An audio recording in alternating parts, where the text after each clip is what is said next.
You made it back. Oh my They're not goodness. working. It's not working?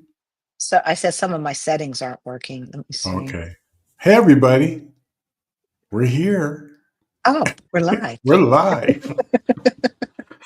I didn't know. I didn't know that you had started already. I just started as soon as you popped in, and because I know we were running a little bit behind. Hey, everybody. So good to see You everybody see, we're again. not in the same place. You see that we're not in the same place, and yeah. What we're going to talk about today is based upon the fact that life sure as hell shows up. Life be lifing. Life be lifing.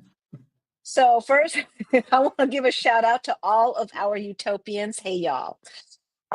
I am in Los Angeles, and so to our utopians, our utopian legends, we're glad that you joined us right before this live stream to just chat and catch up and lift each other up in these very, very, very, very, very, very uncertain times. And we asked whoever is out there that hasn't joined the membership, please feel free to join the memberships. There's two of them. There's the Utopian membership and there's the Utopian Legend membership. And look, the first thing that you can do to support the channel, right, is just to subscribe, right? But if you can afford it, because if you can't, and we understand that these are trying times, right? Trying times. So we definitely understand. And so for our utopians, we get together every Sunday. For every single member, we get together every Sunday right before the live stream, and we chitty chat and y'all see behind the scenes, and we just, chat about what's going on. And then for our urban legends, on top of that, and of course all membership comments and everything are always elevated, but for our legends, every other Thursday y'all can come on air and we can chat about the financial happenings of the day, what's happening with expat life and digital nomad life, etc., because y'all, things are changing out there. They are changing. And so it's interesting to me, sweetheart, because I was listening to a video earlier, and it was by this white guy who was basically talking about advocating for retiring by the age of 55. Now we Hmm. know retiring by the age of 55 is a luxury, but that was his goal, and the reason he gave was so logical, right? And this is something that we all know, but we kind of try and not think about. And he's like, you know 55 to 65, 55 to 70, something like that, I call that young old. Hmm. Right, and I hopefully my internet is going fine, um because I'm not wired in, y'all, but they call that young old. And um and that's and that pretty much defines the sandwich generation, right? He was advocating, he's like, look, you're probably still healthy between the ages of 55 and 65 or so, right? Right. But if you wait until 65 to retire, are you really going to be at your best to do all of the things that you wanted to do? That, right? And it's so true. It is Yes. so true. Um, and so for those of us who are in the sandwich generation, it becomes even more relevant because we could wear ourselves out subsidizing our adult children's lifestyle, right? Easy. Yeah. Right. While taking care of our parents. Yeah. True. And Totally so, true. right. And so that's how I describe the sandwich generation. Sweetheart, would you describe it any differently? No, pretty much caring for aging parents and supporting your adult kids and trying to prepare for your own retirement. Right, So, I right. mean, you hit the nail on the head.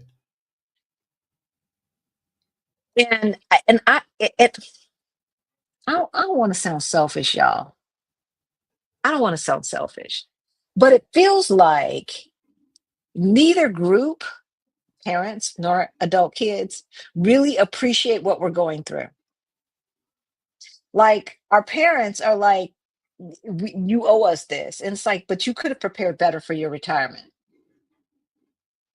Now that's not all parents, but that's a lot of parents, right? And then the adult kids, it's like every generation has said, well, I shouldn't say that. I would say the generations that have come, well, every Black generation, for sure, has said it's harder now than it was for you, right? Mm, And for white generations, and that might not be the case because they got a lot of stuff that was not a lot, the majority of Black folks didn't get access to, right? So they got a lot of stuff, a lot of low interest loans and VA loans and all this other stuff that we didn't have access right. to. So for Black folks, for the most part, I'm going to say that every generation understood that some things were going to be easier and that maybe their quality of life would be easier or Yeah. better, but that it was going to be harder to obtain it because um, every time we make advances, Yeah.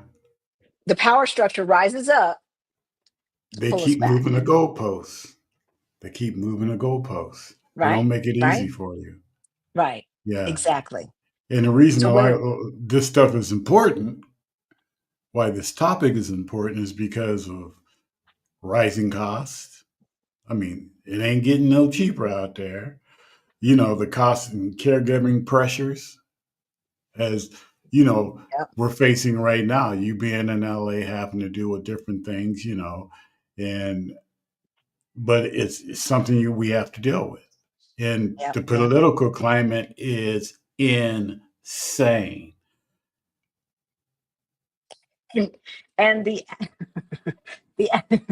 the average American is in such denial. It is absolutely insane. Like, is I mean, they're walking around here, and I think some people understand that there is there right now there is an opportunity for you to get a little bit ahead of the curve. Like the time to have gotten ahead of the curve was November 5th,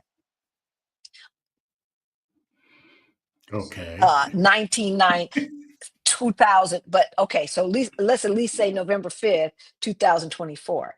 Yeah. As far as preparing for the fact that the world was going to retaliate against the United States. Like we done seen this script before. We saw this script before, right? Yeah. And when things got better and there were reparations, it was never reparations for us, right? They never No. repaired the damage for us, right? So we should have been preparing from that time on. But I'm looking at people walk around like this is business. I live in California, right? Like, look, this is a blue state. We ain't got to worry, at least Right. who's got it Right. covered. We gonna do this, we gonna do that. So before we go any further, our topic today is the financial reality of living abroad, and in the sandwich generation. But before we go further, let's introduce ourselves. Oh, that's right. Hey y'all, my name's Halisi. And I'm Rick. Welcome to our Black Utopia. On our channel, we talk about money, we talk about travel, we talk about life abroad. We help folks who look like us who are getting close to retirement age and forgot to plan get their money straight so that they can retire on time or maybe even abroad. Abroad is a So, very good thing. And right? early is good too. Early is good too. So we know what we're talking about today. Um,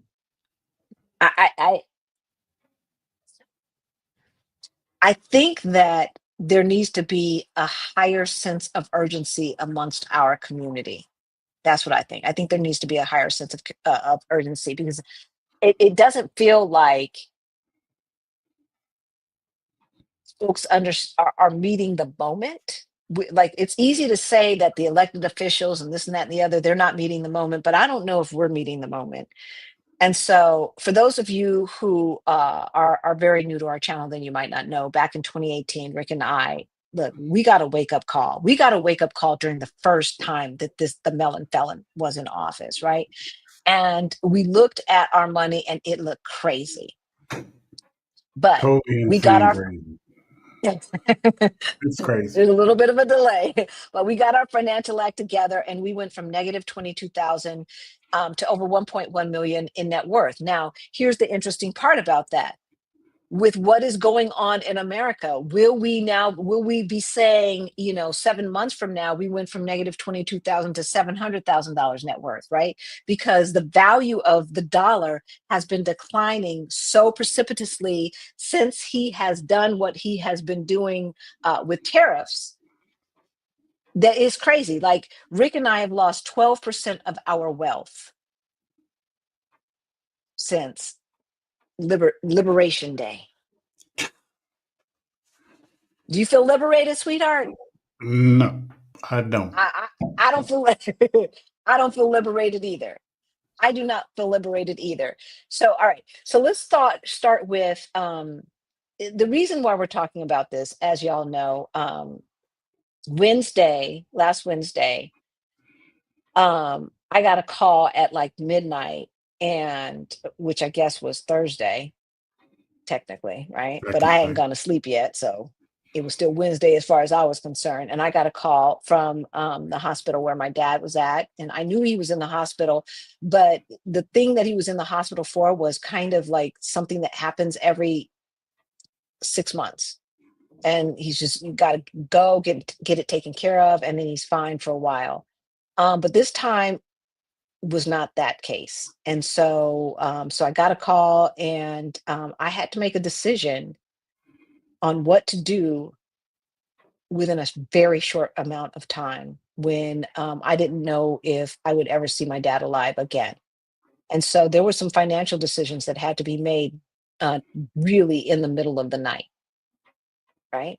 And so because our cost of living here, as we retired early, right, sweetheart, Mhm. is so much different than what it is in the US, we were able to make that decision without hesitating for several reasons. One, because we planned, but two, because of our cost of living, and and get me out here to LA so that I could see my father before he transitioned on.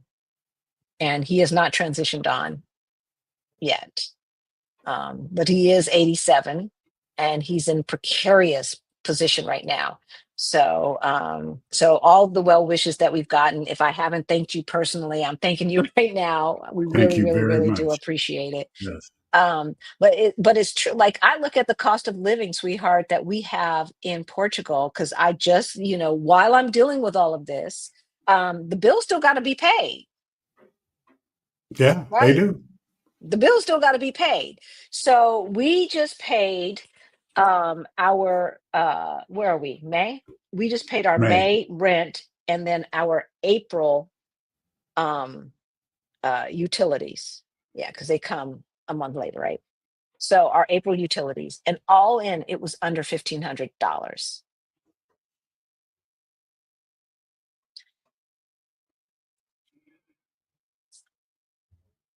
Our HOA fees for our Los Angeles condo are now $700 plus.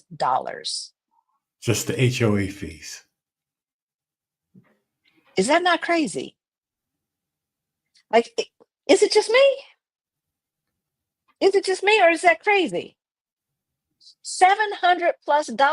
And I have heard from people who live in other major cities where their condo HOA fees have been 1,000 plus, 1,000 plus. So, we were when we were chitty chatting earlier, we are talking about just going out to eat and stuff like that. Um, Five Guys versus what we can get in Portugal, and there's Mm. just no comparison. Now, I'm going to be honest. I've been eating like a toddler since I've been here, and so I've visited mom and pop Mexican restaurants, getting my Mexican food on.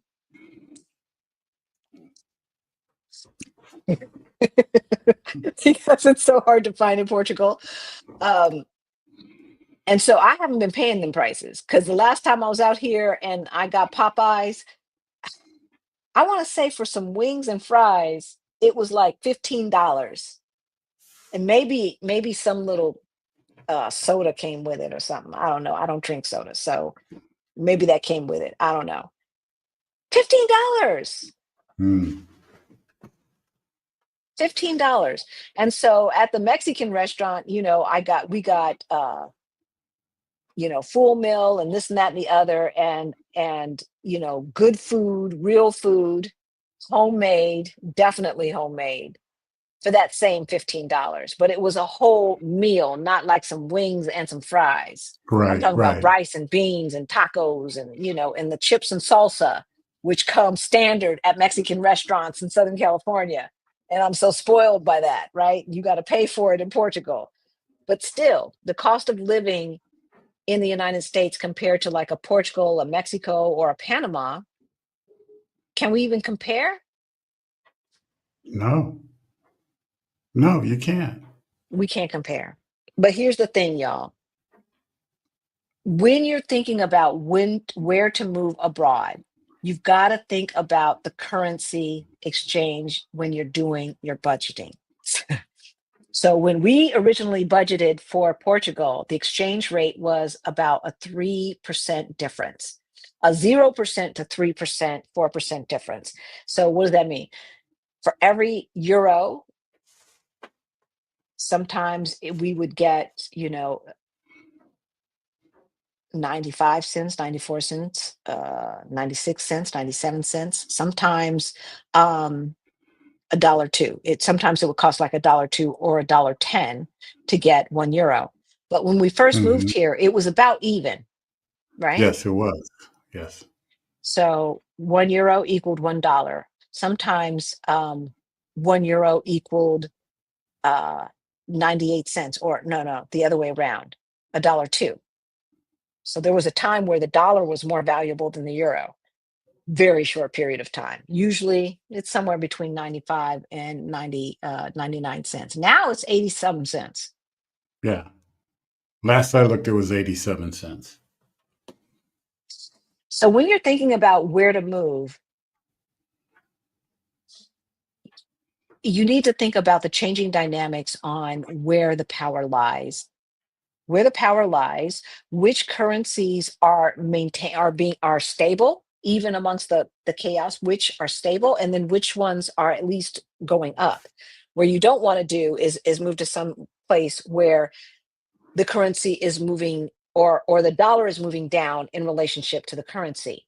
And I'm going to tell you that's Portugal right now. That's Europe right now. The dollar is moving down in relationship to the euro. And so, what could have cost us, the only reason why it still cost us $1,500 is because we moved a bunch of money Yeah. when it was still, when the exchange rate was still like what, 96 cents to the euro, Yeah, it was. Yeah. And right? that's when we moved it. Right. Right. So we only lost like 4 to 5% of our money when we moved that money. And we moved a lot of it to try to weather this storm. So this is something that you need to think about. Um, that currency exchange. Now, let's think about that. I just had to book a flight at what, 1 o'clock in the morning to fly out at 7 o'clock that morning. So 5 hours, 6 hours advance notice. And you know that those flights are not cheap. That price, like the money that we transferred to euros, that's not going to cover. That's not going to cover what the price of that ticket was, right?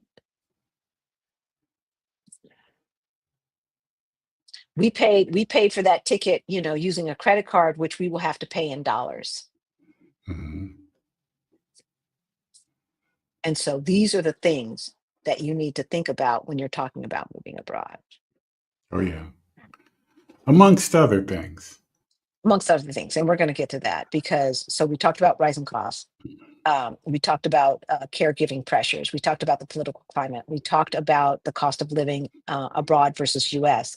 And even like Portugal, I mean Mexico and Panama. Now, and the reason why I'm mentioning these three, because these are the three biggest places where Black folks move to. Mexico went through a revitalization of the peso, and at one time it was like when we were there, it was 20 pesos to the dollar, right? So that's 5 to Right. 1. So if something was 20 pesos, that was a dollar, right? And so we were buying $1 tacos. Oh my God, those tacos were so good. Don't remind Why me. am I still talking about the tacos? The Don't tacos were remind so me. good. Oh my gosh. Although you can find tacos that good here in LA, they're just not $1. That I just paid $4.50 for a I was going to taco. say $4, $5 a taco. Ex- Yeah. exactly, exactly. Um, and then it went down to 16 pesos to the dollar. Now it's like at 18 or 19, right? And so when you're talking about your move abroad financial plan and the realities of this is something that you need to keep in mind. And it just gets me to thinking, sweetheart, I wonder if, like, one of the things that we've always talked about, especially when it comes to getting out ASAP, is to Mhm. get out with a digital nomad visa or to get out with a remote job and just kind of bop around. Right. But and I still love that idea, but at the same time I think those people need to be avidly working towards residency somewhere, because I feel like if things continue on the same train that they're on right now, that the value of the US passport is going to diminish and it's going to be even It's harder. going to be harder to go places. Yeah. Oh, yeah. Totally. And that's what we've been trying to tell people too is, Yeah, do yeah, it, do it now while you can, get that exactly, residency while you can so you can make sure that it'll happen because down the line, I mean, the rules change constantly. that The that rules part, change constantly. that part.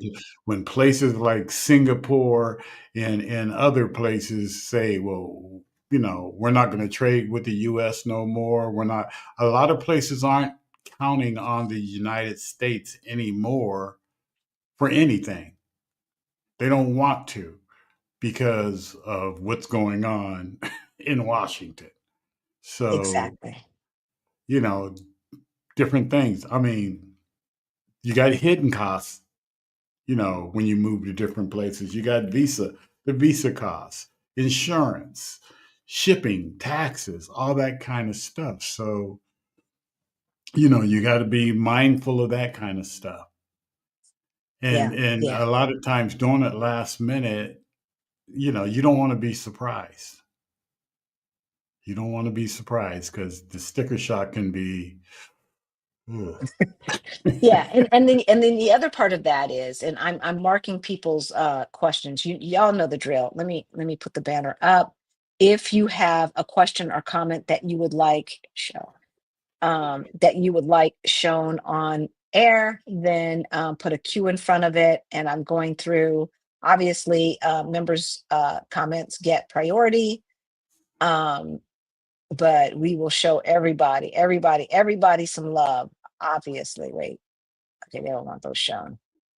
Unhook that. And we want to also say hello to the folks who are in the chat because we haven't done that yet. So Yes, as I'm marking this, so you were saying, sweetheart, oh, about hidden cost. I thought you were already a member, Greta. Hey, Thank Greta. you. Thank you. Thank you. Thank you. Thank you. All right. Um, there's still a lot more. All right, let me go back. I'm going back to the very top. All right, let's go back to the very top and say hello to who. So CK is in the house. And then we've got 3D Shalom family. I've been missing lives. I hope to catch this one. Good. I'm glad you're here. Seems like you were on the last live too that I was on anyway. Yeah. Um, Dr. James Greer, hello. It's nice to see you. When are you going to create the community for the family? Um, I'm not sure that I understand the question, Dr. James. So if you are talking about there's a community that we are starting and would have started this week had I not been interrupted by life. for folks who are doing side hustles, because we're about to launch our next side hustle cohort. Are you talking about that? If you're talking about the community for the members, that has already started, and you get posts reminding you that where the link is, so that you can come chat with us via Zoom, all cameras and mics on. So I'm not sure if you're talking about that. I don't know what you're talking about, James. I'm sorry. Yeah, let us know. Clarify it. Yeah, definitely. Definitely. Hey, Antonia, good to see you. Hey, Bobby, good to Antonia. see you. Although we just saw you. Thanks for being a member. We just saw you in the chitty chat. Hey, Evelyn. I don't think we saw you in the chitty chat earlier today. So thank you for being a Hmm. member. Hello, Michael. It's been a while. Yeah, we're glad that you're back. We are glad that you are back. Hey, Definitely. Shaquan, good Definitely. to see you. Yes. Gwen and Derek Travels, good to see you. Simu Sunshine, thank you for becoming a new member. We really appreciate it. Hey, Hey, Valerina, good Ballerina. to see you. A Lee is in the house, our Black Utopia. Hello, hello, hello. Um, you know,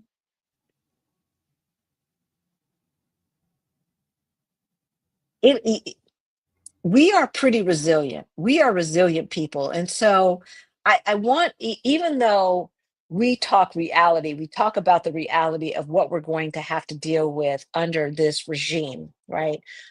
There's going to be a seismic shift in the reality. And whether that becomes a 180 while we 55 plussers are still alive, I'm not sure, but there definitely is a shifting in the power dynamics on the globe. And we, as African Americans, are in a perfect position to align ourselves appropriately so that we are looking out for our community and making sure that we are paving a way, right, for other Yes. opportunities and the ability to bring others along who don't necessarily have the resources right now today to make moves accordingly. Does that make sense? Yeah. Okay, good. Hey, Karen Louise. We appreciate you praying that your father is on the road Thank to you good health so much. recovery. We Yes, thank you. We definitely. appreciate that. Don't forget Um, Brown Skin Girl. Did we do her? um, no, we didn't. Hey, brown skin girl. Skin just like pearls. Um, One of my favorite songs. Now that song is going through my head. Brown skin girl. Hey, Vanessa, good to see you in the chat. We've got Rowena is in the house. Who else? Tanya is in the house. Cheryl D. Thank you, thank you, thank you. Hello to Rose. Hello to Wanda Bryant, expert tax ease. Shanora is in the house. I love it. I love it. All right, let's get to a couple of questions. And again, we just thank our two new members. It is great to see you guys. And for those of you who do not know, if you're a member, we have a members only behind the scenes chat every Sunday before this live stream. So look at the posts and you will see where the link does not change. The Zoom link does not change. So please don't share it. But it does not change. And so anybody who has the link is admitted in, and we just chat for about an hour before we go live. And then, of course, our legends come on air every Thursday. And so, hello, YouTube user. I don't know who you are. I don't like. Are Yeah, you it on? doesn't show your name. Are you on Facebook or something? No, it says link. It says YouTube. I don't know who you are, but hey, CK, how do you plan for and provide long-term care? This is a great question, especially for those of us who, you know, especially Black women, because I don't know, Rick, it's interesting because when we get hesitations from Black men, the hesitation to move abroad for Black men is usually very different, right, than the Hmm. hesitation that we get from Black women. Right. The The hesitation Yeah. that we get from Black women, by and large, is usually regarding separation from family, Right. right? The hesitation that we get from Black men, on the other hand, tends to be more about being risk averse, like how will the money play out, how will safety play out, etc. Right. Do I have that right? Does that seem about like what we've anecdotally what we've dealt with? Yeah, that and missing out on things, Yeah. you know, And so it's the feeling of missing out on things. one thing that I miss, Trader Joe's. So I get Trader Joe's Oh, sparkling water. But yeah, I was like, what missing is that? out on the games and the this and the that and the Super Bowl parties and what have you. But we do all of that where we are. If you find community, you can do all of that where you are. So because Black women's main concern is about family, we do need to talk about how do you plan and provide for long-term care. And so for those of you who know that you are going to be partially responsible for somebody else's care, you need, and especially if the care that you're going to be responsible for is someone who's going to remain in the United States, you need to start doing that research now. What I found out is that there is a big difference between what is available in, say, Colorado, which in some ways is a lot more progressive than California, and then what is available for California.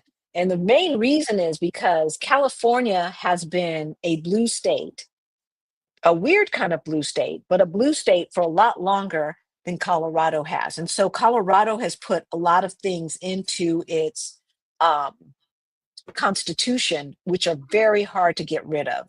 You might Right. find this in your state as well, right? Even though the current administration, or for the last 10 years or so, has been very progressive and they've been trying to rectify some sins of the past, you might find that some things remain that make it difficult. And so, for instance, in Colorado, if you have parents that own a home, and let's just say one of them gets dementia or Alzheimer's or some other thing that is so debilitating that they need a lot of care and they need assisted living or something like that, that's fine. Colorado will say, we'll help you with that.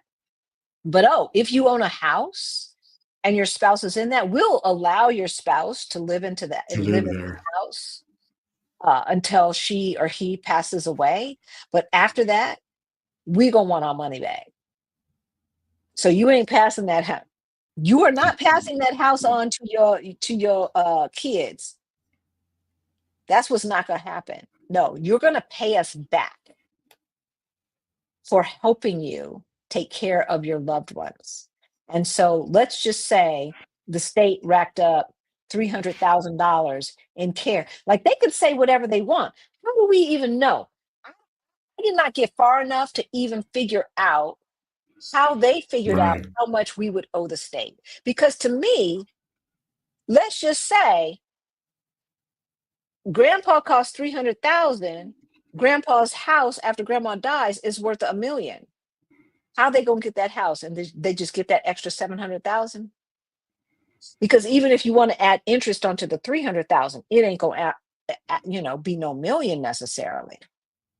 But that's how it works in Colorado. It does not work that way in California.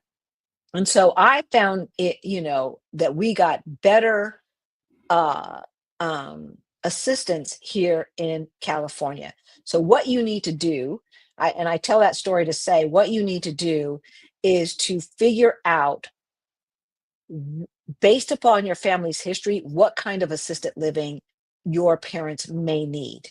And then what is the cost for that? What does the state provide, and what is the criteria for them providing that? What does the county provide, and what is the criteria for that county providing those services? um, and that differs state to state, county to county. So my dad was on Kaiser in Colorado. They did not offer as much supportive services as Kaiser No. California. Now I hate Kaiser, but I have to say Kaiser California is better than Kaiser Colorado and offer a lot more assistance. Not only that, They have a lot more here in California. They have a lot more programs that offer in-home supportive services. In other words, we want your people to age in place as opposed to paying a facility at Mm. five to $10,000, $12,000 per month. Right. Um, Instead of doing that, you could keep your person in your home and we will pay for somebody to come in and take care of that person. And so I didn't, y'all, she's asking me, how do you plan? I'm telling you what we did not plan for, what I did not know about, what I did not think about. And then when I finally started doing the research, I was so aghast by the prices. It's like, even if you did everything right, and by the time you retired, you saved $1.5 million, $2 million cash, that could dissipate within 5 years. And then what? Yeah. The system in the United States is absolutely tyrannical and ridiculous and has been this way. And it's all about white supremacy. It's all about, I don't want them to have it. And if I have to give it up to make sure that they don't have it because they're lazy and they're going to game the system, then I will just suffer. And that's why we cannot have nice things in the United States. That's why we cannot have universal health care in the United States. Thankfully, and this is what I suggest, if you're Black, you probably know somebody who works for the government, and you need to talk to them right now and start figuring out what services are available as of today, because that's all we can do. We can fight for services to be available for tomorrow, but all we have today is what is available today. And so ask them what services are available and then what are the loopholes. Yeah. And find out Because now because all that's changing. right, and so that you at least know what to fight for. So what I found out was that, and I kind of knew this before regarding childcare, is that there are private homes that are semi-licensed and kind of regulated by the county, right? Where they will provide assisted living in conjunction with other organizations that have ties to the medical industry. And so that's the kind of facility that my mom and dad are in. It's a private Mhm. home where she only has 5 people, including my mom and dad. So my mom and dad plus 3 other people that her husband, and 2 workers work on. Now, because of in-home supportive services, part of their fees are paid by the county because my mom and dad now fall into that low income bracket that allows them to qualify for those services. But my dad, with a pension and Social Security, did not originally fall within those services. See, these are the things that they don't tell you. And so finally, when I talked to someone who was a friend of the family, and she hooked me up with people who worked in the county, she had retired from the county. So her friends and family that still worked for the county, they hooked me up and they said, well, wait a minute. Are you already paying for this assisted living? I said, yes. She says, well, take that out of the amount of his income. They should have told you that. I said, nobody ever told me that.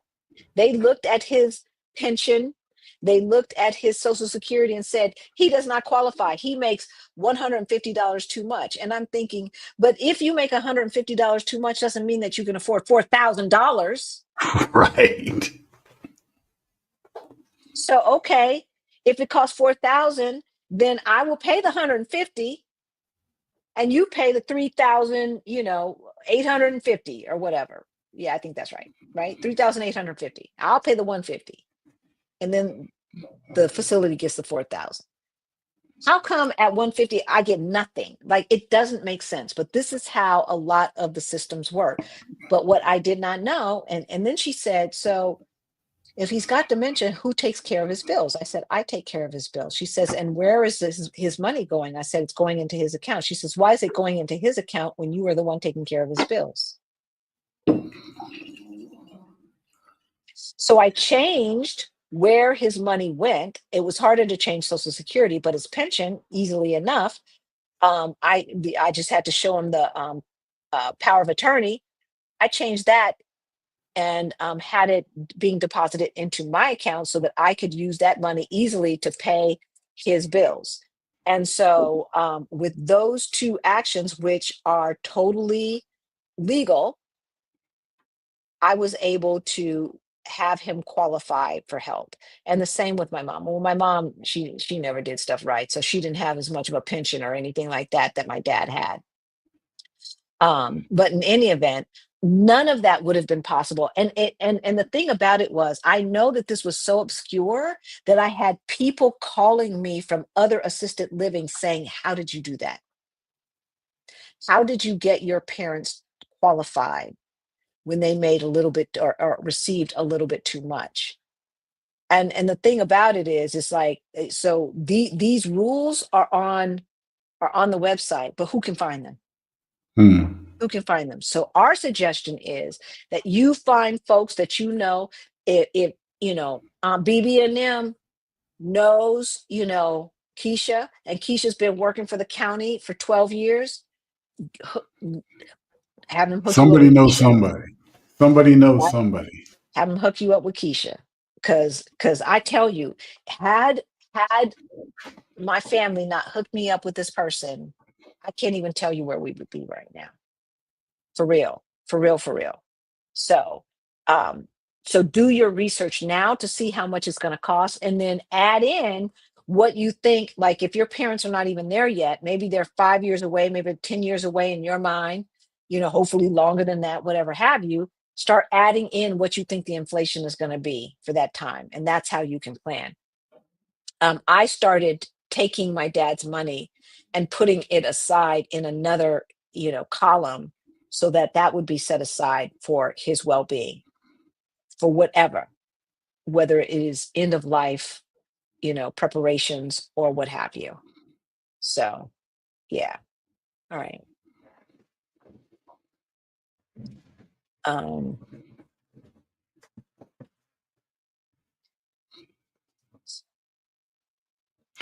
Change your VPN. I girl, don't think that would have did any good.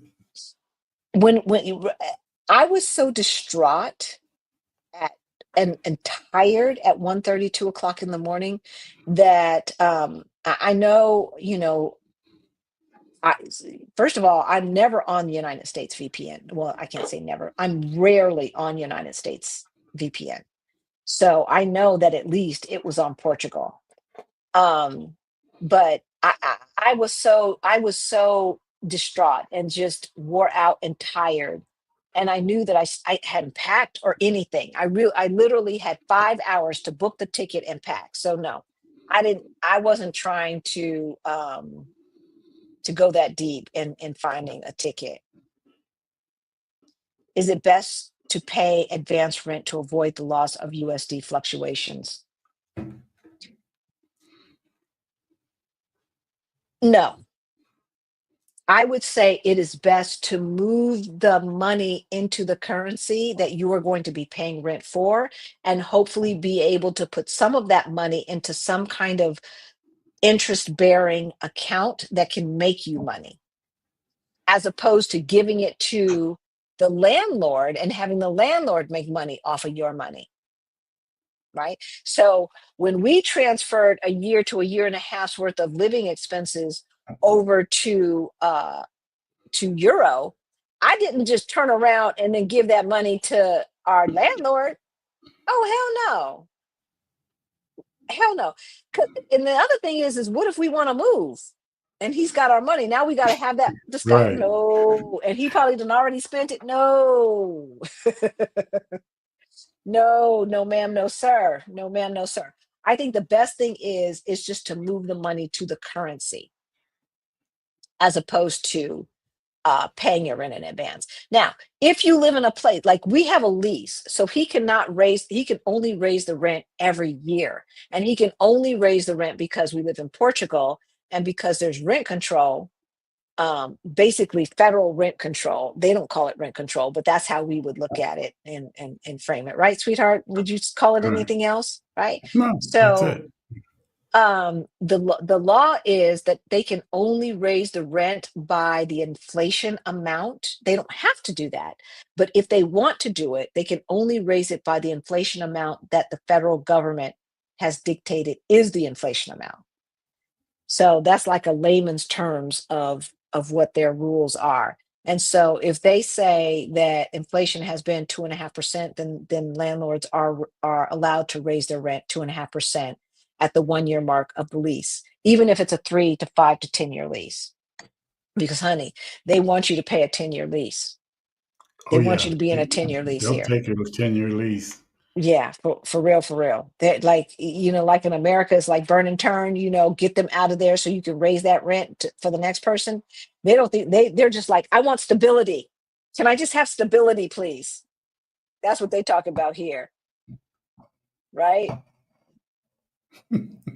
So Greta Exactly. says, I fill my refrigerator with fruits and veggies for less than $20 in Merida because all the fruits and vegetables come from Mexico. So they're not going to tear up their own stuff. If you cannot leave like soon, vegetable garden as we're heading into summer, start with the easy stuff. Tomatoes are always easy. Root plants are always easy. I mean, we were growing carrots up the yin yang. Remember, and sometimes, and we, because Carrots we and didn't know what we were doing, tomatoes. the carrots were like wrapping themselves around. So we had curly cube carrots and stuff, but hey, they tasted great. Oh yeah, tomatoes, easy to grow. Yep. So start with that. The US dollar is losing so much value in such a short amount of time. I don't we have not seen 80 something cents to the euro since the last time the melon felon was in office. Hmm. Hmm. But he's better for the economy, right? Right? I mean, I just don't get people. I just don't get people. A three-piece cod dinner with just onion rings and French fries cost me $19 in Milwaukee, Wisconsin. I don't know if that's fast food or not. Um, y- you could pay $19 for bacalhau in Portugal, but if you paid 19 euro, or let's just say 17 euro, $19 for bacalhau, which is cod, in um in Portugal, you're probably in the tourist area. When you say sweetheart, Hmm. Oh because yeah, bacalhau definitely. with French fries and rice and a salad is probably going to cost you about €9 Yeah, I on mean, average, if anything right? costs that, it's going to cost you more is salmon. Yes, salmon costs a little bit more, but Salmon but costs cod, a little no. more. No. In Houston Airport at 3 p.m., I took a picture of Popeye for a family. $100. Oh my gosh. Oh my gosh. $100 for some Popeyes chicken. And it's not even, I swear to y'all, that chicken is not real chicken. That chicken is not real. I don't know what that is. It's shaped like chicken. It kind of looked like chicken, but it certainly does not taste like chicken. I don't know what that stuff was. All I know was I wasn't eating it. Like I took one and I was like, $15. I ate the French fries down the drain, down the drain. Now, interestingly, where were we? We were in Singapore. Were we in Shit. Singapore, sweetheart, when we saw that Popeyes? We should have gotten Was it at least Popeye? Yeah, it at was. It least a sure was piece. Popeyes. It We was should have gotten at Popeyes. least a piece just to see Popeyes and what Five Guys. Yeah. Popeyes in Singapore tasted like. I mean, hamburgers are everywhere, but Cajun style fried chicken, not so much. Yeah. Not so much. But you know Thank you, what? I BF. still We haven't appreciate that. eaten. Thank you. I haven't been to a fast food place here. I haven't been to McDonald's here. I haven't been to Pizza Hut here or anything. I don't. KFC. Do we have KFC here? Yeah, we have KFC. Yeah, you've had KFC Actually, because did have KFC because Alex and Alex and Jerry Jerry. always Right. We went over yeah, there. they order KFC. And I gotta be honest with y'all. I have had Taco Supremes at Taco Bell at least 3 times in the 3 years that we've been here. Are they better? No. Are they worse? No. They're about the same. They might be a little bit cheaper, but I just had a craving for that taco sauce. It tastes the same. It probably doesn't have as much stuff in it. All right. Alisi, holding your heart when decisions are hard, imagining that you feel loved while loving on your dad. May peace be with you. Thank you, Greta. Thank you. I really appreciate that. I really appreciate that. Thank you, DF. Appreciate it. This is part of life, and I've been mentally preparing for this eventuality for a minute now. But can you ever totally prepare? Are we ever really ready? Things happen and they pop up Exactly. and life gets to life and Exactly. Exactly. So yeah, Greta, girl, we have talked about our cost of living. You act like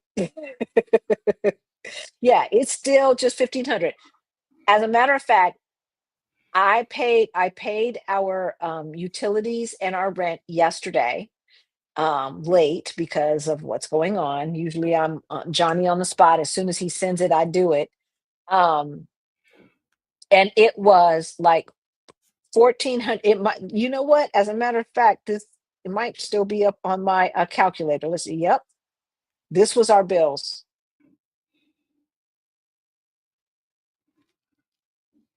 Still there. 1481 euro. So whatever that is in dollars, maybe a little bit more than 1,500, maybe. I don't know. So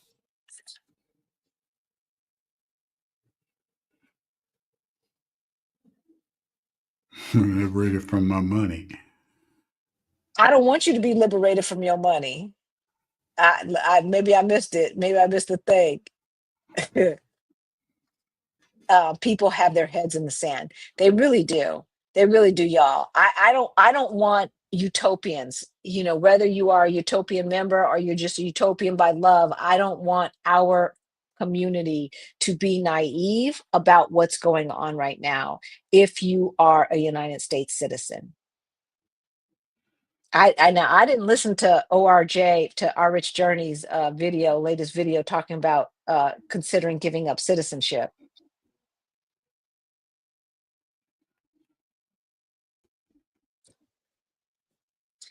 Now, if they're considering giving up citizenship,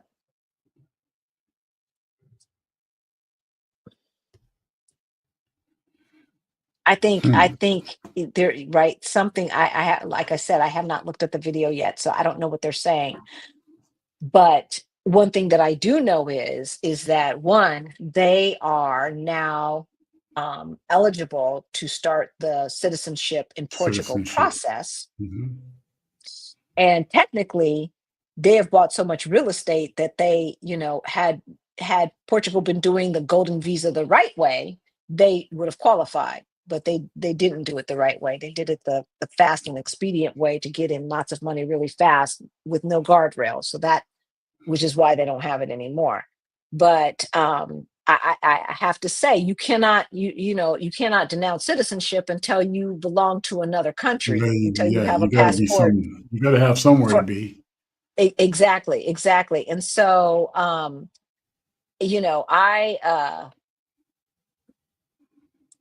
never thought, I can't say that. I have not thought in the last 10 years that I would ever want to denounce United States citizenship. Yeah, even consider denouncing your citizenship. It's like, But because now it takes a lot to do that too. it does. It costs some money, but then you got to say, okay, well, what's it going to cost me in the long run? And so when we're talking about, living abroad expenses, is the United States going to alienate people and or ruin relationships to the point where we are double taxed? Hmm. The only reason we're not double taxed is because of a handshake deal. I mean, yes, it's on paper. Yes, there's a treaty, but this man does not respect any of that. He don't even respect the deals that he did the first time he was in office. So how he gonna respect something that was done 20 years, 30, 40, 50 years before he even thought about, trying to rule the world, right? Yeah, no respect for the Constitution. Even he won't even admit to that he won't go against the Constitution. He keeps saying, I don't know. I'm not a lawyer. I got all great lawyers working for me. It's like you're the president of the United States. And First of your all, oath of office is to what? Defend the Constitution? did he And even now put you're his saying, hand on that Bible? Did he even no, put, oh or no, did he think it no, was going to hell burn no. him? Did he think He, he was going to burn him because he knew good and well? Because he knew good and well he wasn't about nothing. Girl, be gone. Thank you, Phyllis. Thank you, Phyllis, for becoming a member. We so appreciate it.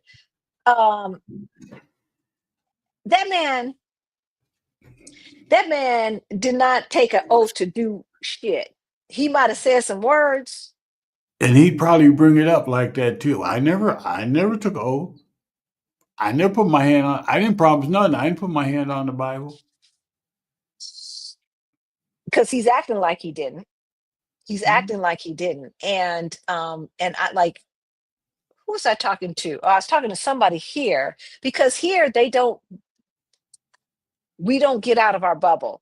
And I said, let me tell, they're like, it can't be that bad. And I'm like, baby, let me tell you what they are saying outside the United States. If you're in the United States and you want to hear something a little bit more international, listen to Al Jazeera. Listen to Hmm. BBC, not all of BBC, BBC. but listen to BBC, right? Listen to Al Jazeera. They come for the most part pretty correct in telling you what the sentiment is outside of the United States. And everybody is looking at the United States like they are crazy. And here's the problem, y'all. Here's the problem that I think most people in the United States don't understand, because we're so insulated and insular. Yeah, things may change in 2026. Yeah, uh, the Democratic Party or whomever might get control over the House, the Senate, and stop some nonsense. But it is too late, because what they are saying outside of the United States is that the first time was a blip. The second time is telling us this is who the American people are.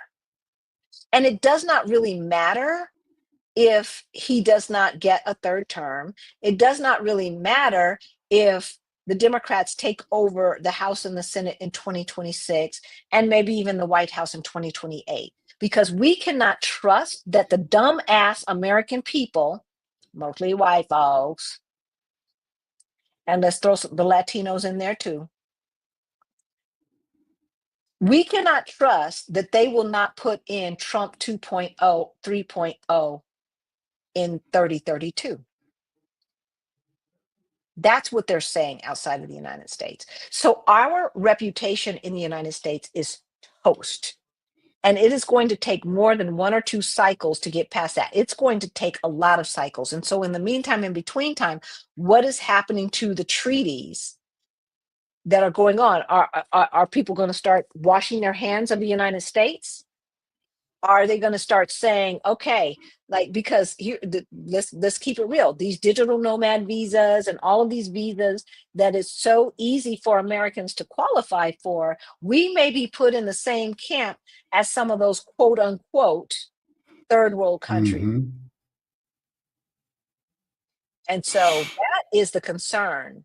And that is why it is imperative. If anybody is watching and you have a Caribbean parent or grandparent. I don't know how far the Caribbean islands go, but all of those island nations, y'all, if you don't have that other passport, get it. Get it. Because a lot of us don't have that Yeah. ability, right? We At least don't. start working on it. You need to start working on it because it takes time to get them. It definitely takes. So It today, takes time to get today, them. So, today, talk to Jamaican Big Mama, talk to Barbados Big Mama, Dominican Republic Big Mama, whoever, right? Like talk to your people and get those passports, because I don't have that mm, option.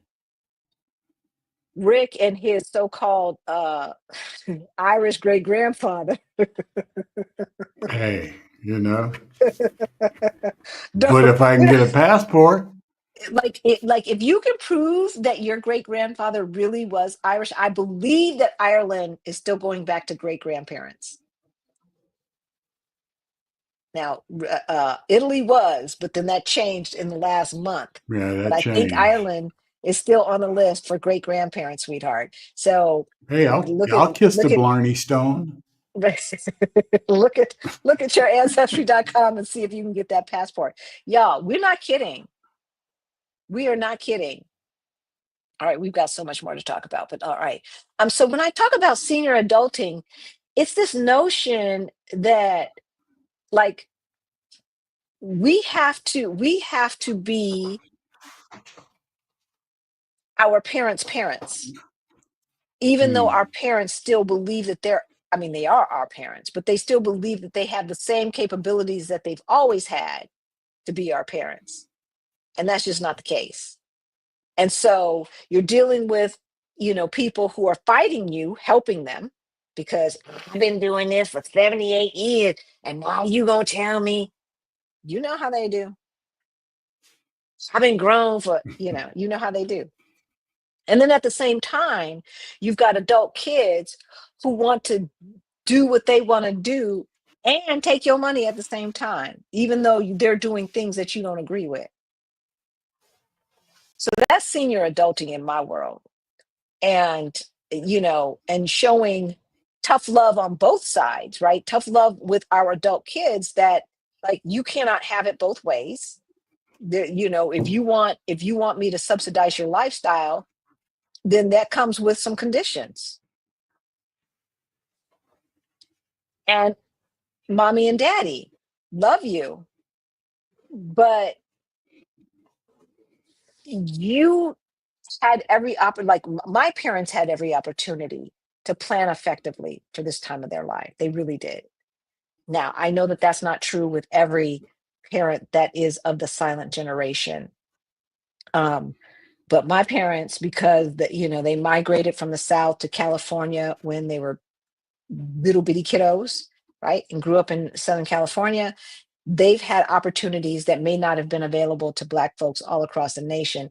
And they don't have any excuse except for a lack of knowledge, um, to not be in a position to take care of themselves. Regardless of that, they're my parents, right? And so we're in that precarious position of, I'm the mama, and yeah, but you're asking for my money, and every dollar that you take from me is a dollar. Our youngest, or my youngest, is going to have to come up with to help take care of me. Every dollar I give you means somebody else is going to have to give me a dollar, because that's money that's taken away from my retirement. And so, yeah, senior adulting is difficult. It's difficult. Denial and living in a fairy tale. I feel like I do not belong here. Never have. That part. I never have. Now, I think Rick feels differently about this, but I never have felt like 100% true American, because they never allowed me to feel that way. They've been telling me since the moment I was born. When I was born, I was not born with the right to vote at 18 years old, right? The Voting Rights Act had not been passed yet.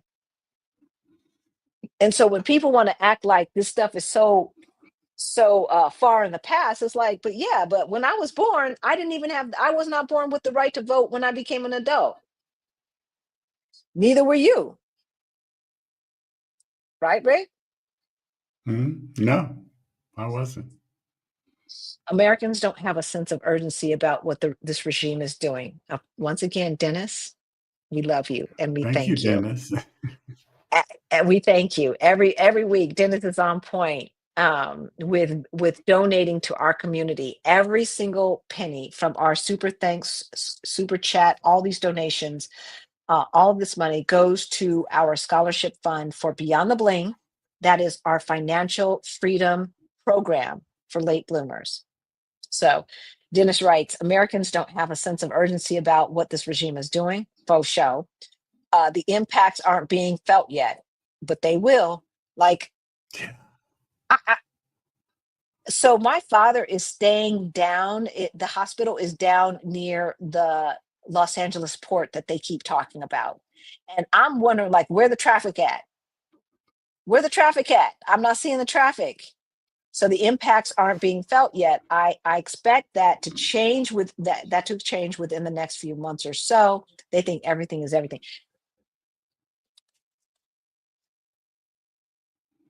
If Walmart and Target are saying they're going to have empty shelves by May 15th to May 20th to May 30th, I'm not even sure it's going to take a few months.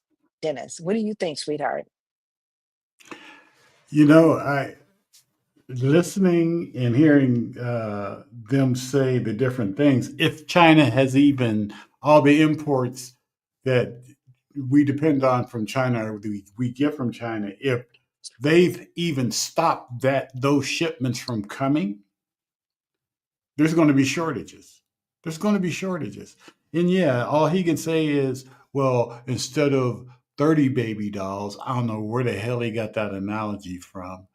Instead of 30 baby dolls, the kids could just have two baby dolls. It's like, that is absurdly stupid. So you're just saying what Marie Antoinette said, let them eat cake? Let them eat cake. Let them And eat what cake. did that do how'd that work out for her? You know, the okay, didn't she get beheaded? But Yeah. so I need to give a shout out to Yokota and Peter, because they did. I saw your WhatsApp, Peter, and thank you, thank you, thank you, thank you. We appreciate the fact that y'all were thinking about us. Thank you, Killer Queen. All right, like, I don't know. I I never thought that we would be here, and so it's hard for me to even fathom what people are thinking about. It really, really Hmm. is. Hey, professor, it really is. I just don't know. I just don't know. I'm sorry, y'all. I am looking through y'all's comments to make sure I did not miss a question, and then we're going to move on. Because I just want to be clear that managing my parents' long-term care from abroad, while it has not been impossible, it has not been easy either. And so I don't want you to think that, oh yeah, all you got to do is do this and do that. I mean, I remember, like, I cannot tell you how many times we're out and about, and I get a call either from the hospital or from their caregiver, and I'm not on Wi-Fi, so I can't take the call. So now I'm interrupting my stuff to go find some Wi-Fi. Thankfully, here in Portugal, there's a lot of free Wi-Fi. So then I find the Wi-Fi so I can do a Wi-Fi call so that I'm not getting charged for this call. Now, in certain situations, I'll just pay for the call. But if I don't think that it's urgent, I still stop what I'm doing because I don't know. I don't Right. know. Rick and I were at what I can't remember what museum we went to. Archaeological museum. Yeah, we went to the archaeological Yeah. museum, and I was getting a call from the United States regarding, all of this stuff. And basically I had, he had to go to he went through the museum, basically the whole museum by himself, because I was outside trying to get on the Wi-Fi, ask the people, and okay, if I stand right here, then I get Wi-Fi, and then calling them back and trying to get on, and making sure I don't move, and then get out of the way of people who are. These are the realities. These are the realities. But is it worth it? Absolute. I like absolutely 100%. I would do those inconvenient things, you know, even if it's once a week, and it's not once a week, it's usually about once a month. But those inconveniences pale in comparison to the daily microaggressions, um, the gaslighting, et cetera, that you have to put up with in the United States, and the Correct. exorbitant cost to everything, which makes absolutely no sense. As I was telling, well, I can't remember who I was telling and when, but all of the tests that I had to take for my physical, right? I'm still taking tests. I've never taken so much tests for an annual physical in my whole entire life, and yet the cost was, without insurance, no more than $300 or $400. Now that may seem like a lot, but I'm going to tell y'all, like, two kind of EKGs are compulsory. That's standard, right? Two types of sonograms for Hmm. females was compulsory, plus the mammogram, and then you got to pee in a cup, and other stuff in cups, and have blood taken, and probes put on, and as they're like monitoring this and that and the other, all of these different. I must have had, between taking fluids and stuff out of my body and then putting things on me, to see at least 8 to 10 different tests.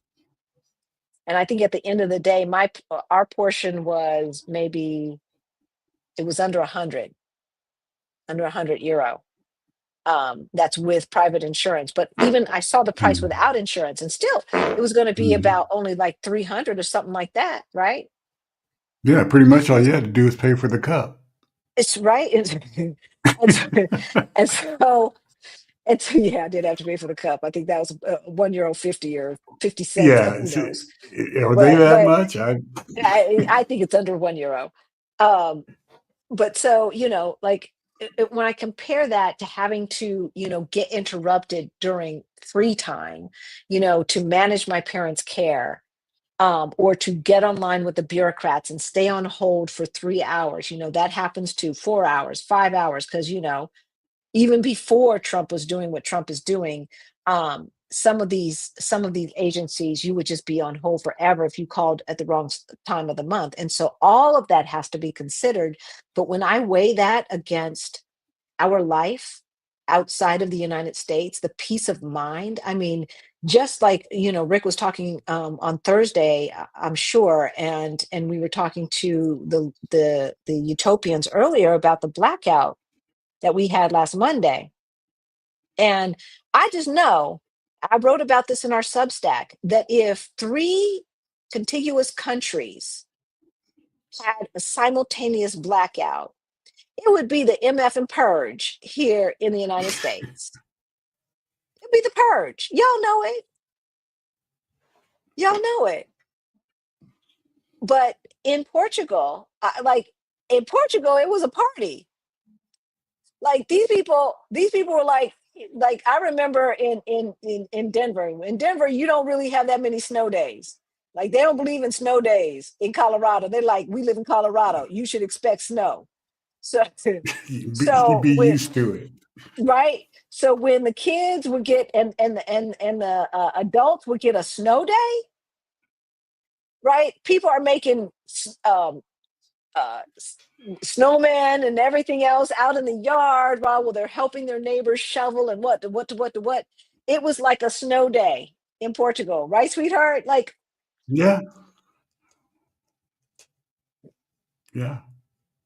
now, my paranoid behind was like, what if this is the start of this, like, cyber attack on Western Europe, and these people are acting like it's just a snow day, and I'm taking video. And then at the end of the day, if it were a cyber attack, they haven't said anything. They're saying it was like a They atmospheric said it was anomaly. an they said atmospheric anomaly, and then it was something to do with the power grid between Portugal and Spain sharing the power. It didn't make sense. It's It like, yeah, never. whatever. Well, well, the scientists say that this thing happens, but it's like one in a million. But this thing happens, and so okay, fine. Like if you're trying to hide something, it's whatever. Like to me, what was more interesting was the response from Portuguese people, and the fact that there was urgency without paranoia, Right. right? There was a sense of Fact. responsibility, not only to themselves and family, but to their neighbors, right? And so, as I wrote in the Substack, neighbors were helping neighbors. Neighbors were coming together and having block party barbecues and stuff because people didn't have a way to cook food. Like Rick and I, we had a lot of food frozen. We had food, but we did not have food that didn't need to be cooked. So I was running around trying to find something that didn't need to be cooked. So, besides a couple of apples and oranges and stuff, we were up Schitt's Creek, that's for sure. And yes, that Easter egg roll did have the let them eat cake energy. Okay, I've never known Easter egg rolls to be sponsored by a bunch of corporations. Now, maybe they just never Hmm. said it, but they said it this time. Who's sponsoring this? I mean, it's just all so. I mean, the blatant corruption that is just in your face, and people are just like, oh, oh, yeah, Wait just till in the your face, midterms. in your face. All right, let's get back to the list. I'm going to mark these questions, and then we'll get back to the list here. Okay, so we talked about. Wait, let me mark. Did I get them all?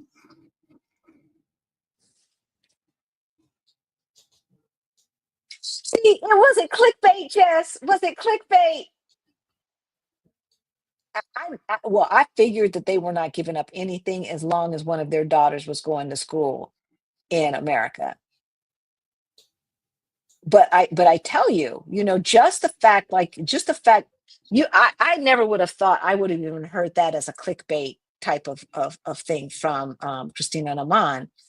Because one, because I've said this to them in their face to face, that working for the government, especially during those days, and working in corporate America are two totally different experiences.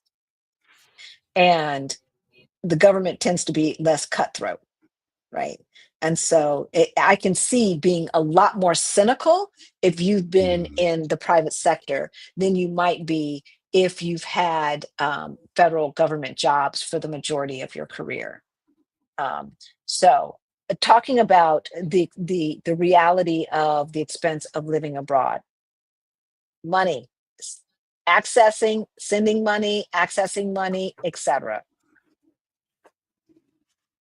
and managing multi-generational responsibilities while building wealth.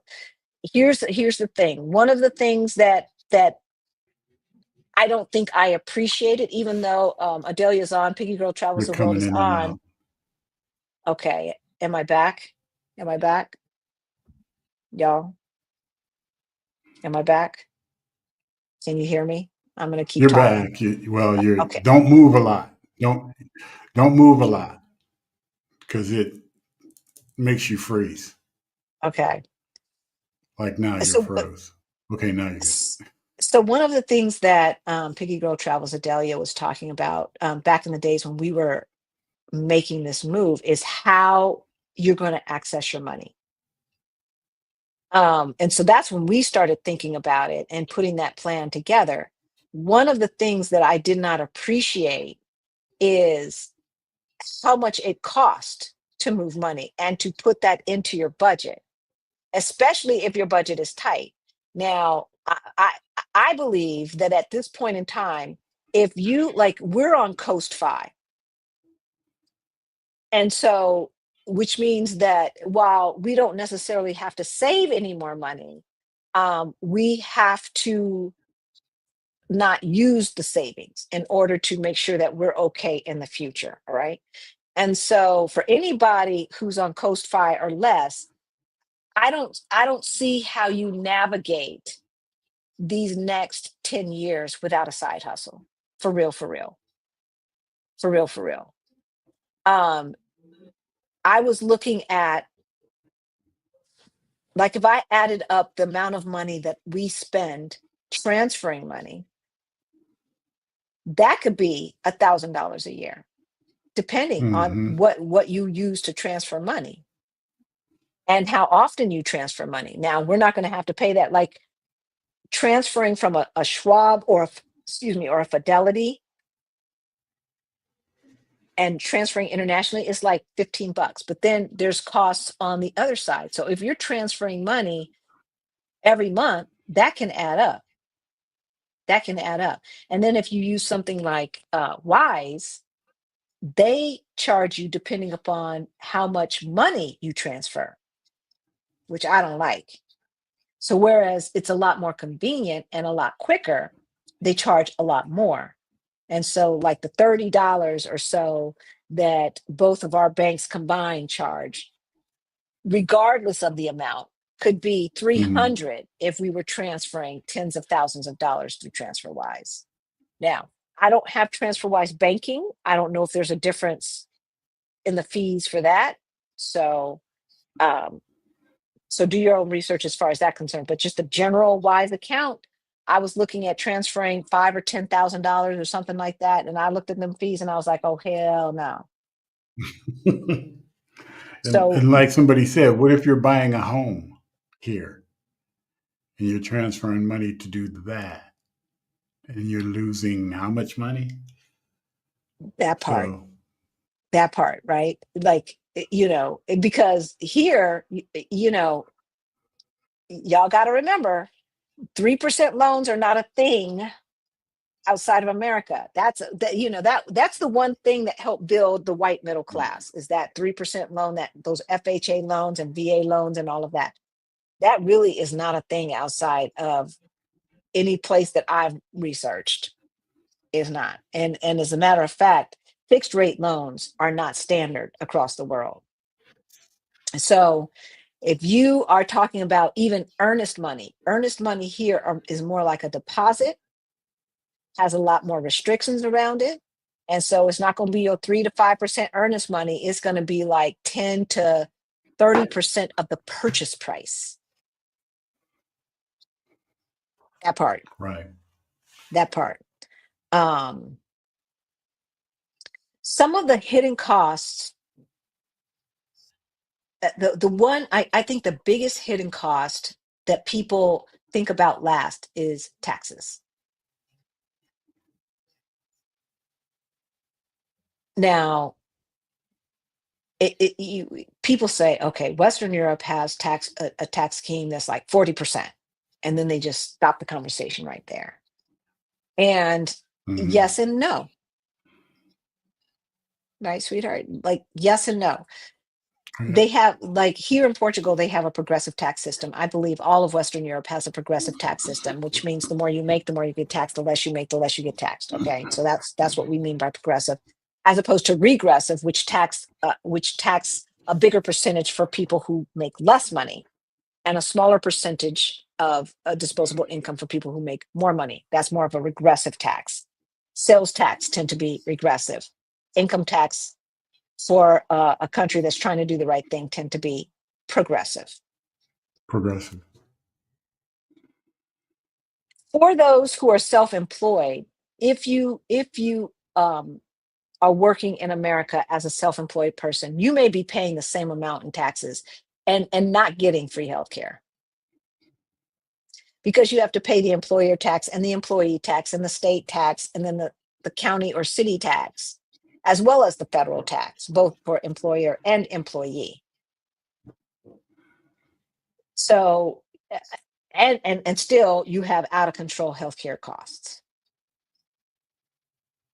So, whereas I don't want the taxes to be something that discourages you, I want you to keep it all in perspective and make sure that you talk to a tax person ahead of time.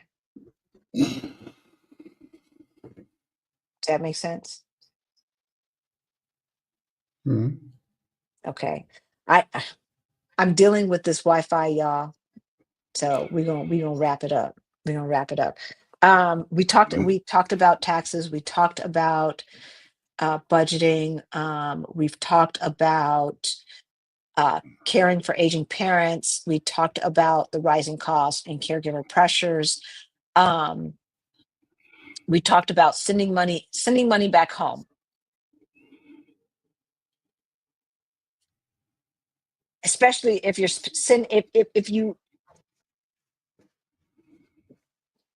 if you live in a place where the dollar stretches further, then it doesn't make sense to transfer money from the peso or from, you know, some other currency that gets you a bigger bang for the buck to transfer back to dollars. It just makes sense to leave it in Mm. dollars, whether that's Canadian dollars or United States dollars, right? Than to be going back and forth. So that way you're not sending money back home. You're just taking the money that you have at home to help family members. That should be a separate budget item and should be a finite number, right? Like it that should not be an infinite number. And whatever happens, happens. No, no. So you figure out how much money you are willing to give for X, Y, and Z, and let that be it, right? Um, the only circumstances that change in my world are for a debilitated child, right? Something happens, some accident or something happens, um, or for my parents who have earned it. But any able-bodied person, miss me with that. Miss me with that. All right, sweetheart. What about the guilt and the family expectations? Well, I mean, Especially for that's those just people who have been financial pillars and the fallback person at home, right? The financial fallback person, the person that everybody calls to borrow money from. everybody What, calls on, everybody depends on to do it. I mean, you just have to put you first. You have to. Maybe a selfish notion or selfish thought, but if you ain't taking care of you or are getting the things that you need, how you going to do it for somebody else? You can't be guilted. You can't let yourself be guilted. And it's easy for people to guilt us sometime and make you feel like, well, I exactly, deserve. exactly, Well, mm, exactly. And so with that, I think that it behooves us, even if your kids are adults, is to help them create a financial plan that doesn't derail your plans, right? And and right. and let them know, like, because if your kids are anything like ours, they're gonna be resistant and like the youngest. Oh mom, yeah. Yeah. Oh, you Don't, owe don't, they mom don't want to and hear it. you owe Hmm. mom and then you want to call me 3 months from now talking about you need help with this or you need money for that, and oh, your Yeah. You brakes want went to be in out or my something pocket. else, You want to right? be in my pocket. So you have to set boundaries. You have to. Exactly. Exactly. Set those boundaries. And it's like, okay, I help you come up with a financial plan. And as long as you're following your financial plan, if some fit hits the sham and something crazy happens, I got your back, but I'm not going to get your back for normal expenses that you should have been planning for anyway. Mm-mm. And I know that's hard, Black women, mommies, surrogate mommies, aunties. I know that's hard. I know that's hard. But at what point do we You might be prioritize freezing up, taking baby. care of ourselves? At what point do we prioritize taking care of ourselves? I think your internet. I don't know what's going on. I'm sorry, y'all. I'm sorry. Is Let's see she what's freezing happening. on everybody else? Or is it just me? Or am I frozen? Um, Oh, there you go. You froze. so I'm sorry, y'all, but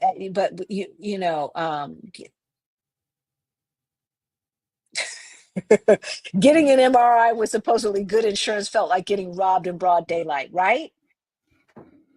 How much did it cost? Because an MRI in Portugal without insurance, what was it, sweetheart? 150?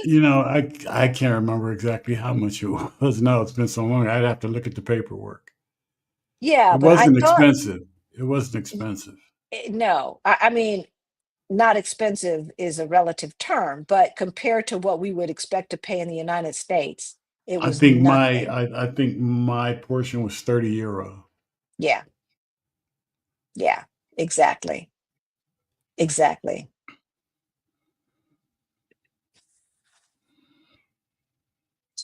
They don't even know about American history, Allison, Yeah. much less somebody else's history.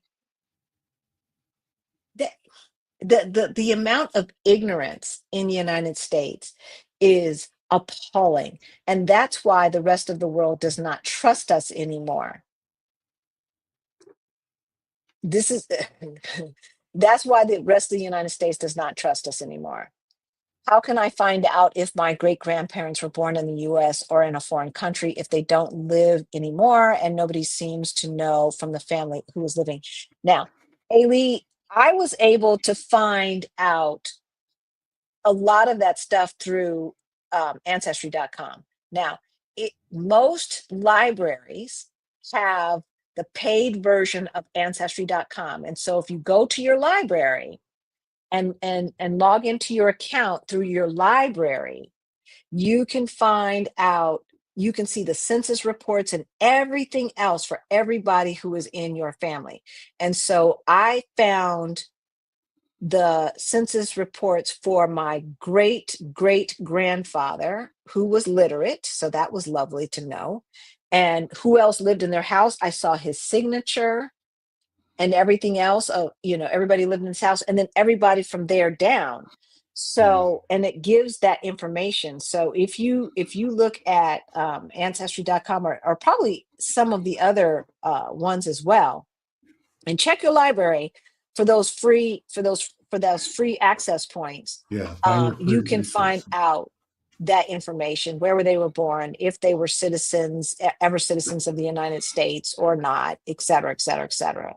So yeah, hopefully you've got at least some names, because you've got to have the name. If you, it's like, so I got the names for my great grandparents and the maiden names of all of that from my parents before they've forgotten that stuff. Yeah, where they're the areas that they were either born or lived, and go that way. You can find different things. That's how I found out a lot of stuff about great grandfathers and stuff like that. Yeah.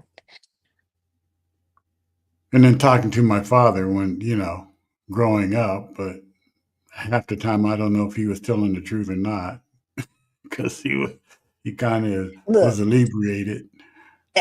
if I believed all of the stuff that Big Mama and them said, like I would be 150% of a bunch of stuff.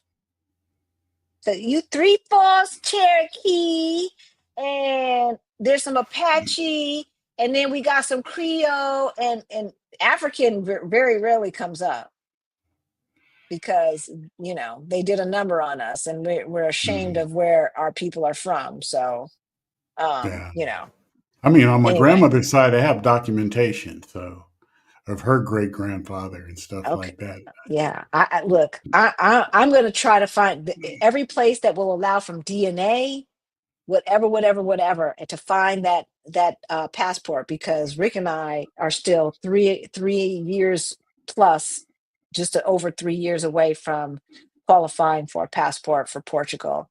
um, it is still definitely one of the best places to be treated poorly. There's very few countries that are so up in your business, especially so-called developed countries, so-called first world countries, right? Mm. So-called westernized countries that are so up into your business. It does not make any kind of sense. It does not make any kind of sense. All right, so back to our list. Look to see, y'all, what the tax schemes are. And when you look to see what the tax schemes are, look to see what they tax and how. So, for instance, in Portugal, citizens with a government pension are taxed differently than permanent residents with a government pension, Hmm. especially if they got in under NHR. Okay. And so if you didn't get under NHR, then there still might be a difference. But, who would have thunk that there'd be a difference between how they tax a private pension versus a government pension? Um, Also, know before you move what the treaty is between the United States and the country that you are considering, You're especially if going you're to.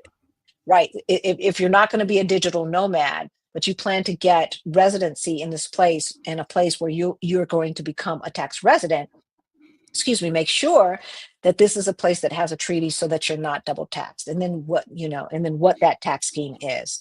And know, and we've been saying this from the beginning, but I know that we've got a lot of new subscribers. Hit that like button, by the way, and subscribe. I forgot to say that. Like, y'all, subscribe if you find this information interesting. Hit that like button if you're finding this information interesting. I know I am not at my most coherent because I'm looking at the clock and thinking, okay, when do visiting hours end for my dad? And so we're going to wrap this up in a minute. But know what the IRS rules are for the country that you're thinking about, and if they have a treaty, and know that you always, always, always, always, always have to file in the United States regardless. Doesn't mean you have to pay Yeah, you taxes have to in the file. United States, but you have to file.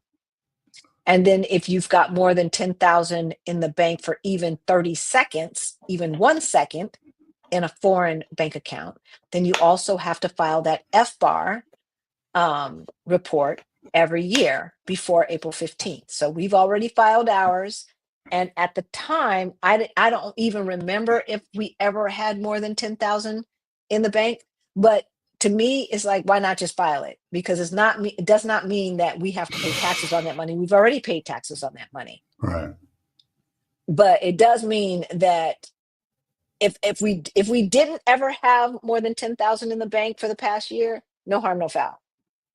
But if we did and we didn't file it, I know Yeah. that they lessened the fees, but they used to be like something crazy, like $250,000 for every day that you did not report that you had Yeah. $10,000 It in was the bank. something just It was something so outrageous. just stupid.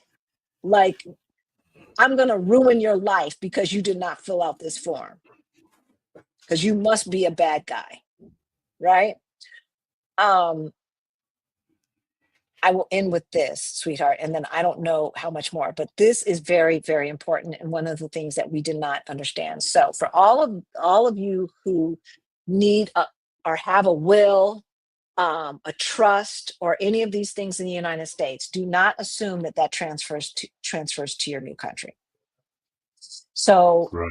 if you only have a bank account in the new country, maybe you don't need a whole will. Just put your spouse or whoever you want to have the money on the account.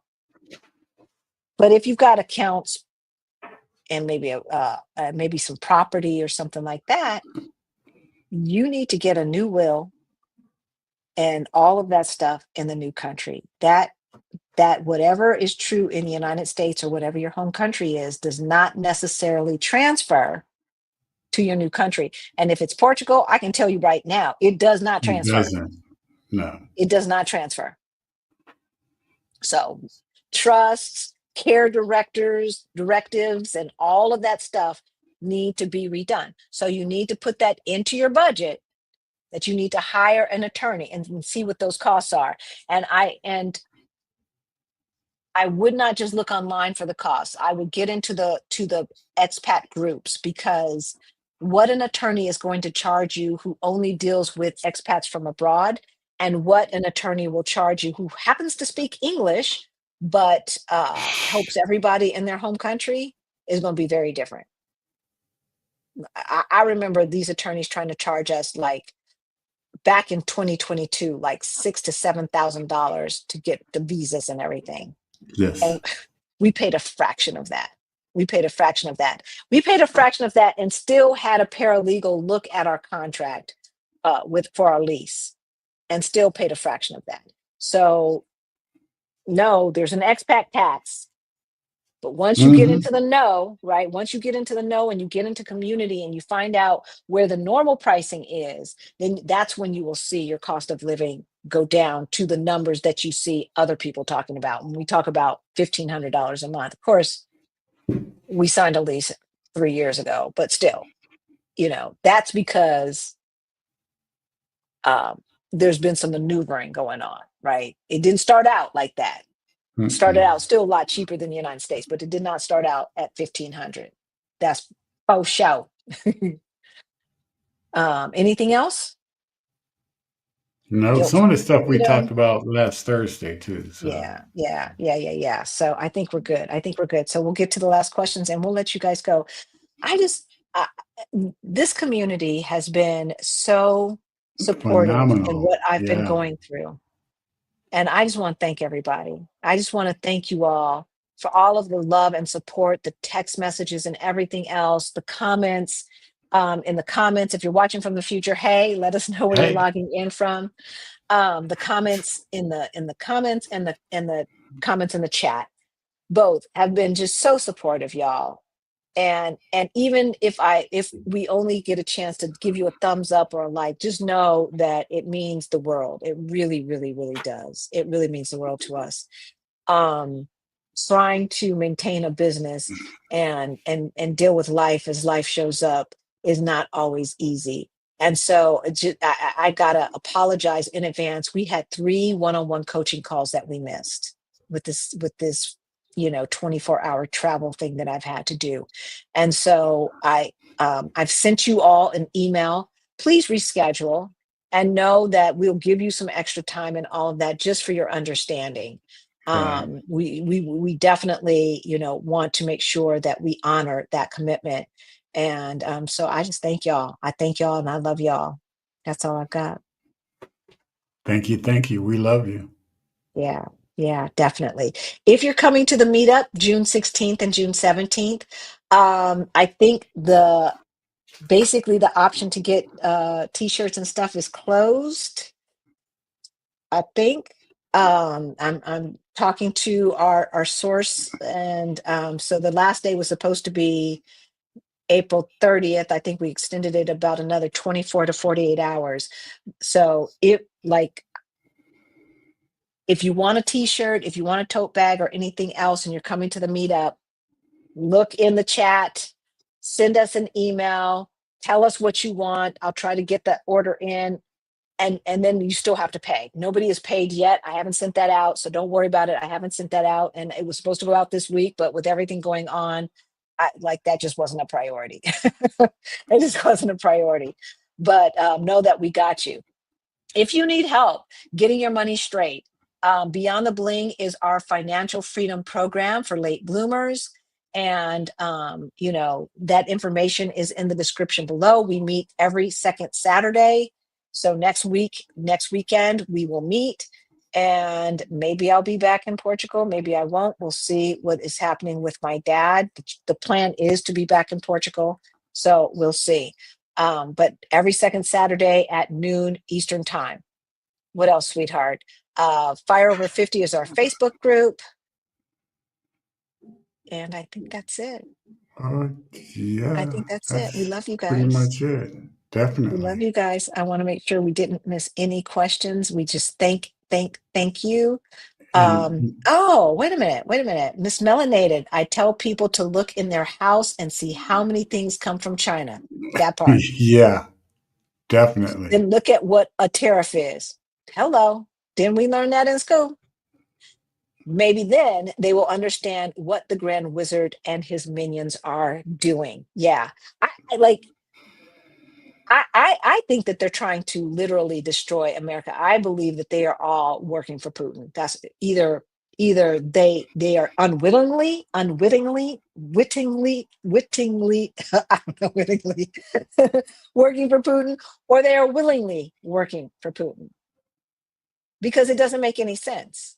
None of this makes any sense for someone who really believes that they should preserve this system in America, as flawed as it is. It just doesn't make any sense. So we thank you, Ms. Melanated. Every single one of Definitely. our donations, from super thanks, super chat, super sticker money, goes to our scholarship fund for Beyond the Bling. And so not only do we thank you, our community thanks you so much. And we know that people have gotten scholarships and have um, helped change their lives because of what you all are doing, because of the money that you all are donating. So I just thank you that. Rick, how are you managing without Halisi? I'm glad Action VJ is there with you now. Yes. Y- y- So y- the first thing Gloria asked is, you think Rick is lonely without you there?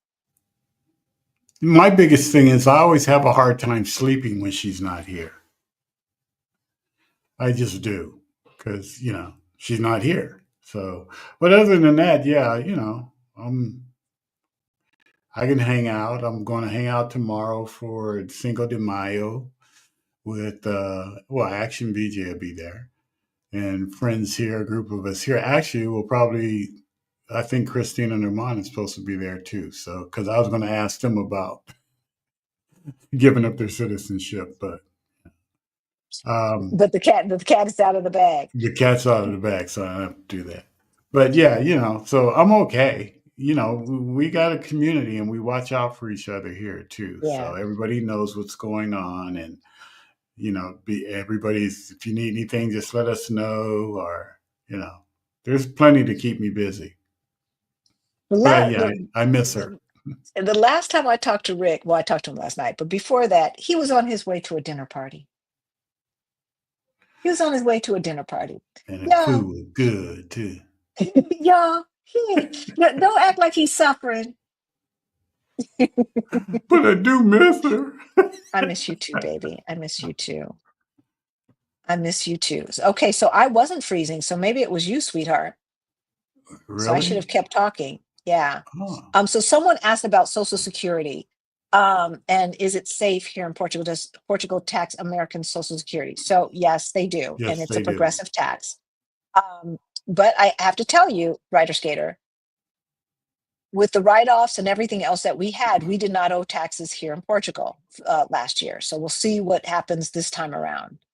Um, and then somebody else asked if their Social Security was safe here in Portugal. And so Western Europe in general has very strong banking laws. So yes, with what is going on, I would have if it were me, I would have my Social Security deposited into my American bank, and then I would transfer savings into my Portuguese or my other bank to cover expenses, and then and transfer in chunks. In other words, not paycheck to paycheck, because we don't do that anymore, right? And so I, I I just think it's better to not alert them as to where you are. They know where you are, kind of, but the more points of contact that they have that you are out of the country just alerts them even more. So if the Social Security check is being deposited into an American bank, that's not a red flag. That's not a one of those points that they're going to be looking at saying, what's going on? Right. Excuse me, if they see too many of us leaving and getting that non-habitual residence tax credit and all of that stuff, and not having to pay income taxes in the United States, if quote unquote President Trump becomes King Trump, which he is trying to do with every fiber of his being, um, Or then Pope I can Trump. see them ratcheting back, right? Yeah. Or Pope Trump. Pope Trump. You know he didn't Yeah, put that out there. I've seen that nonsense. Yeah, he You, put that out there.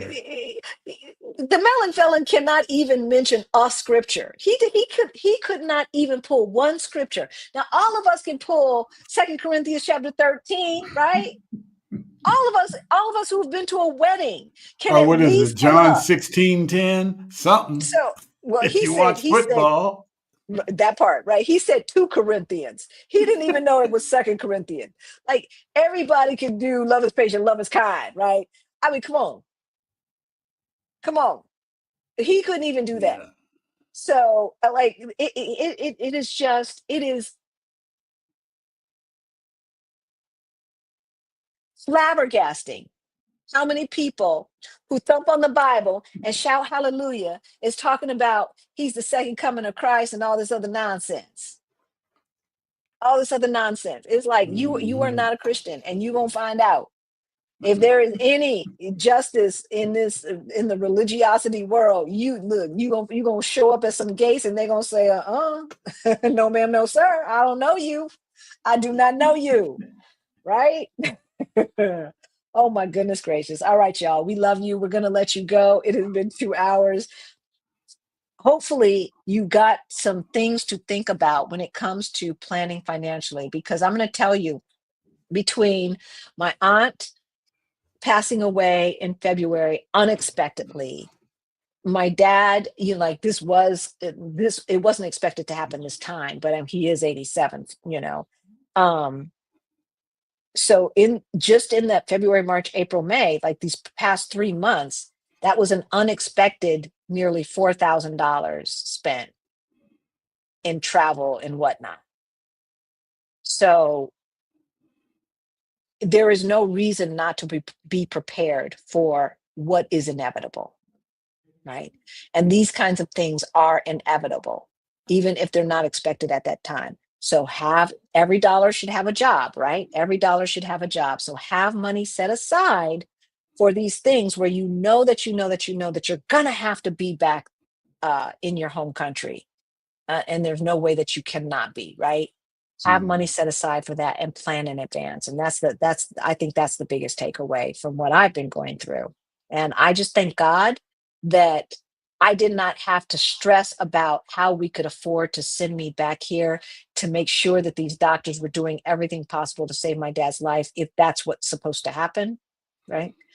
And or plan for his transition. That's stressful enough.